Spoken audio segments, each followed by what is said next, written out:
Apakah kalau Tuhan menyatakan seperti dalam mimpinya Salomo, mintalah, maka kita harus meminta seperti Salomo meminta. Bukan meminta sesuai dengan keinginan kita yang penuh dengan nafsu dan kedagingan, tetapi minta hikmat Tuhan. Meminta dengan permintaan yang benar di mata Tuhan. Kalau kita meminta salah, kita sembarangan meminta, itu adalah rubah-rubah kecil yang mengganggu hubungan di hadapan Tuhan. Ada banyak permintaan yang membuat Tuhan diam, terdiam. Tuhan tidak melanjutkan, bahkan Tuhan meninggalkan ruangan. Kenapa? Karena hati kita penuh dengan rubah-rubah kecil, mengganggu hubungan, mengganggu keintiman. Dan itu membuat Tuhan berkata, tangkap rubah kecil yang ada di dalam hatimu, rubah-rubah kecil yang ada di dalam hidupmu. Tangkap itu. Seharusnya saudara, hati kita tenang di hadapan Tuhan, teduh di hadapan Tuhan, mengenali hatinya, menangkap apa yang harus ditangkap di hadapan Tuhan. Jangan diganggu oleh rubah-rubah kecil dengan sederetan permintaan. Kalau Tuhan gak nyuruh minta, jangan minta. Perhatikanlah hatinya, perhatikanlah. Dan hati kita harusnya seperti hatinya Yakub yang penuh. Apa yang Yakub alami ketika dalam pelariannya dia kedua dari Haran ke Kanaan, tiba-tiba Tuhan muncul.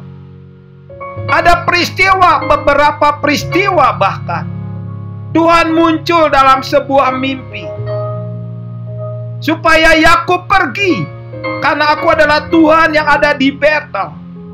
Maka Yakub pergi dengan keluarganya. Setelah itu apa yang terjadi? Tuhan muncul di mertuanya Laban dalam sebuah mimpi. Di situ Yakub tahu bahwa Tuhan menyertainya. Bukan saja itu, Yakub melihat juga di Mahanaim ada rombongan malaikat yang menyertai. Itu peristiwa-peristiwa yang luar biasa sebenarnya. Dan Tuhan juga muncul di Yabok. Tuhan menyelesaikannya dan dia menjadi seorang Israel. Itu hatinya mengalami banyak peristiwa dalam hidupnya, mengisi hatinya.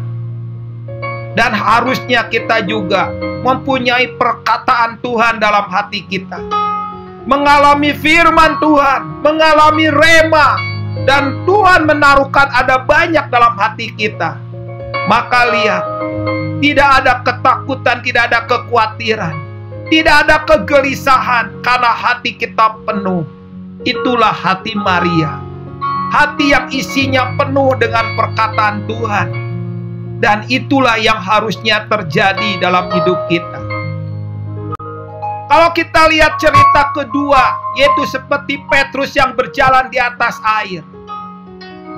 Harusnya Petrus tetap melihat kepada Tuhan, tidak melihat ke kanan dan ke kiri, terus berjalan di atas air dan memandang kepada Tuhan. Tetapi apa yang terjadi dengan Petrus? Di dalam hatinya ada rubah-rubah kecil yang mengganggu hubungan, yang mengganggu keintiman, yang mengganggu perjalanan dia di hadapan Tuhan. Itu yang menyebabkan Petrus memandang kepada gelombang air yang besar. Maka dia menjadi takut, dan pada saat itu dia akhirnya jatuh tenggelam. Lalu Tuhan menangkapnya dan mengangkatnya. Pada saat itu kita tahu seharusnya Petrus tidak memandang ke kanan dan ke kiri. Dalam hidup kita juga sama. Yang membuat hati kita goyah, yang membuat hati kita tidak stabil, yang membuat hati kita gemetar, itu karena mata kita melihat ke kanan dan ke kiri. Hati kita kosong, mata kita juga melihat ke kanan yang ke kiri. Seharusnya hati kita penuh, mata kita terus memandang kepada Tuhan. Maka lihat, gelombang sebesar apapun tidak menggoyahkan kita.